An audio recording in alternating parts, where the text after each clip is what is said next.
Okay students, previous video में हम लोग बात कर चुके हैं फिनोटाइप और जीनोटाइप को लेकर। इस वीडियो में हम लोग बात करेंगे मेंडल्स के लॉस को समझने की कोशिश करेंगे कि मेंडल्स ने कौन कौन से नियम दिए। ठीक है, लेकिन मेंडल्स के नियम को समझने से पहले दो तीन चीज़ें मैं और सबको समझा दूँ जिससे आपको मेंडल्स के लॉस को समझने में आसानी होगी। ठीक है, और मेंडल्स के लॉस जो है वो बहुत इम्पोर्टेंट हैं, तो इसका आपको ध्यान रखना पड़ेगा। ठीक है, तो मेंडल्स के लॉस को अगर हमें समझना है तो यहाँ मैं आपको दो तीन चीज़ें बताऊँगा अभी। ठीक है, जो जेनेटिक्स का कंसेप्ट आपको बनाने में मदद करेगी।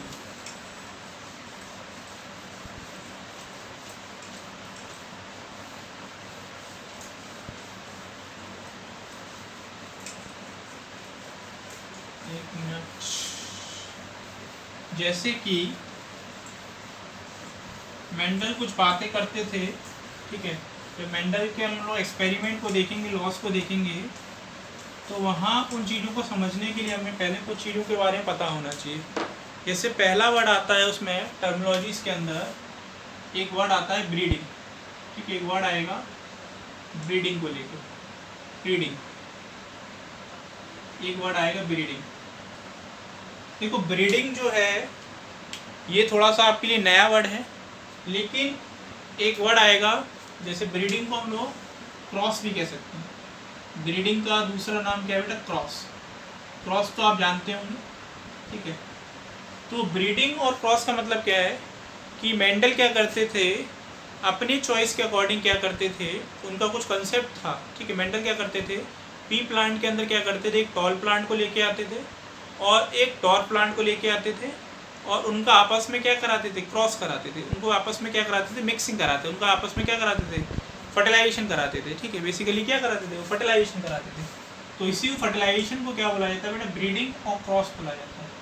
ठीक है, तो हम लोग कह सकते हैं कि जैसे ये फादर हो गया, ठीक है, फादर पी हो गया, पी प्लांट हो गया, और ये मदर पी प्लांट हो गया। ये क्या हो गया? मदर पी प्लांट हो गया। ठीक है, मदर पी प्लांट हो गया। और जब हम लोग इनके बीच की आपस की क्रॉस दिखाएंगे तो इसे हम लोग इस तरीके से साइन से रिप्रेजेंट करते हैं, मल्टीप्लाई के साइन से हम लोग रिप्रेजेंट करते हैं। बेसिकली ये साइन जो है वो क्रॉस का साइन है। क्रॉस मतलब इनकी आपस में क्या हो रही है, मिक्सिंग हो रही है। इनके आपस में क्या हो रही है, फर्टिलाइजेशन हो रहा है। ये इसके गैमेट्स इसके साथ क्या कर रहे हैं, मिक्स कर रहे हैं। इसके गैमेट्स इसके साथ क्या कर रहे हैं, मिक्स कर रहे हैं। ये आपस में क्या कर रहे हैं, दोनों प्लांट्स क्रॉस कर रहे हैं। इसी को हम लोग ब्रीडिंग या क्रॉस बोलते हैं। इसी को क्या बोलते हैं बेटा? ब्रीडिंग या क्रॉस। अगर आपसे पूछा जाए ब्रीडिंग और क्रॉस कराया क्यों जाता है? Formation of new generation, formation of new generation, formation of new generation. ठीक है, नई जनरेशन को बनाने के लिए हमें पेरेंट्स के बीच में क्या कराना पड़ता है, क्रॉस कराना पड़ता है। अगर हमें नई जनरेशन बनानी है तो हमें हमेशा क्या करना पड़ेगा, उनका आपस में क्रॉस कराना पड़ेगा। और अगर आपसे शुद्ध भाषा में पूछते ब्रीडिंग क्या है, when two parents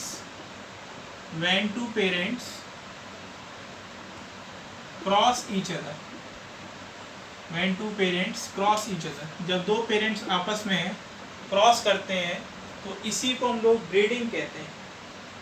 इसी को हम लोग क्या कहते हैं बेटा? ब्रीडिंग कहते हैं। तो ब्रीडिंग समझ में आया? ब्रीडिंग क्या होता है? ब्रीडिंग का मतलब होता है जब नई जनरेशन बनाने के लिए दो पेरेंट्स साथ साथ आते हैं तो उसको ब्रीडिंग या क्रॉस कहा जाता है। ठीक है, अब यहाँ एक वर्ड बड़ा यूज़ किया जाता है मेंडल द्वारा अपने एक्सपेरिमेंट्स के अंदर। What is pure breeding? What is pure breeding? एक वर्ड आता है प्योर ब्रीडिंग, या इसी को हम लोग बोलते हैं ट्रू ब्रीडिंग। इसी को बोलते हैं प्योर ब्रीडिंग या ट्रू ब्रीडिंग। देखो, प्योर ब्रीडिंग और ट्रू ब्रीडिंग का क्या मतलब होता है, जब दोनों parents, when both parents are homozygous in nature, when both parents are homozygous in nature, homozygous, जब दोनों पेरेंट्स होमोजाइगस नेचर के होंगे। ठीक है, when both parents are homozygous. ठीक है, when both parents are homozygous. अब होमोजाइगस में क्या मतलब है कि मेंडल क्या करते थे, हमेशा उन्होंने क्या लिया, पी प्लांट लिया, तो वो हमेशा क्या करते थे, टॉल पी प्लांट लेते थे। जब भी वो पेरेंट जनरेशन लेते थे तो टॉल पी प्लांट लेते थे, और एक लेते थे डॉर्फ पी प्लांट, एक लेते थे डॉर्फ पी प्लांट, और उनका आपस में क्या कराते थे, क्रॉस कराते थे, उनका आपस में क्या कराते थे, क्रॉस कराते थे। तो जब भी वो टॉल पी प्लांट लेते थे तो उसके जो होमोजाइगस एलील होते थे वो डोमिनेंट वाला टॉल लेते थे, और ऐसे ही अगर डॉर्फ लेंगे तो ये तो कोई शक है ही नहीं कि ये कैसा होगा, होमोजाइगस रिसेसिव होगा। कैसा होगा, होमोजाइगस रिसेसिव होगा। तो ये टॉल हो गया, ये रिसेसिव हो गया। तो इस तरह की जो ब्रीडिंग होती है, इस तरह के जो पेरेंट्स लिए जाते हैं, इसे प्योर ब्रीडिंग कहते हैं। मतलब यहाँ कोई भी मिक्सिंग नहीं है टॉल की, ठीक है, यहाँ कैपिटल टी स्मॉल टी नहीं है। अगर यहाँ स्मॉल टी आ जाता तो ये मिक्सिंग हो जाता, इसे हाइब्रिड बोलने लगते। अगर ये कैपिटल टी स्मॉल टी हो जाता तो ये हाइब्रिड हो जाता, तो ये टॉल हो जाता।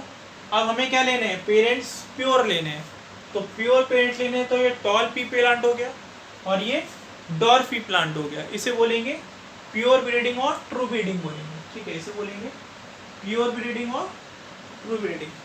तो ये हमारे सामने क्या आ गया, होमोजाइगस डोमिनेंट, इसे क्या बोलेंगे बेटा, होमोजाइगस डोमिनेंट बोलेंगे। होमो मीन्स दोनों तरह के गैमेट्स हैं इसके पास, दोनों सेम है, लेकिन दोनों कैसे हैं, डोमिनेंट हैं।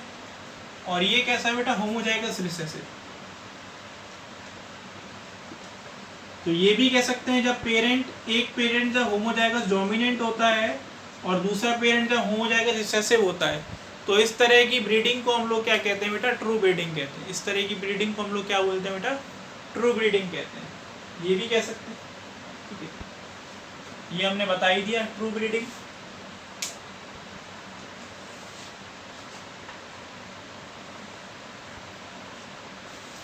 अब यहाँ पर मैं कुछ चीज़ों को आपको बता दूं,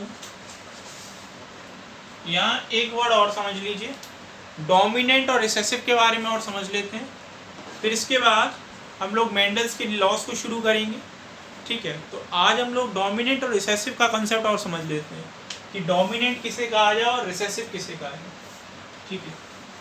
तो डोमिनेंट और रिसेसिव को और देख लेते हैं,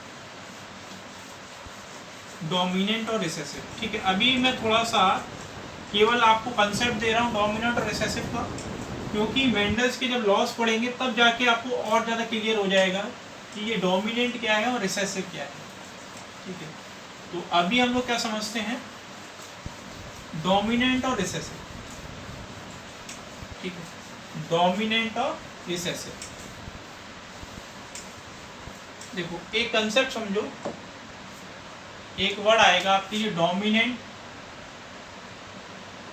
ठीक है, एक वर्ड आएगा रिसेसिव, एक वर्ड आएगा रिसेसिव।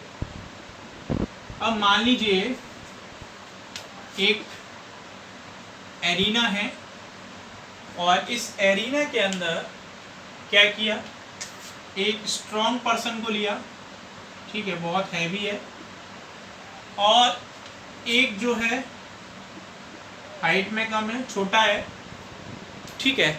अब इस एरिना के अंदर इस बड़े वाले को छोटे वाले से लड़वाया जा रहा है, ठीक है। तो हमेशा कौन जीतेगा बेटा, हमेशा जो है वो बड़ा वाला जो है वो जीतेगा, हमेशा जो है वो बड़ा वाला जो है वो जीतेगा, और हारेगा कौन, छोटा वाला।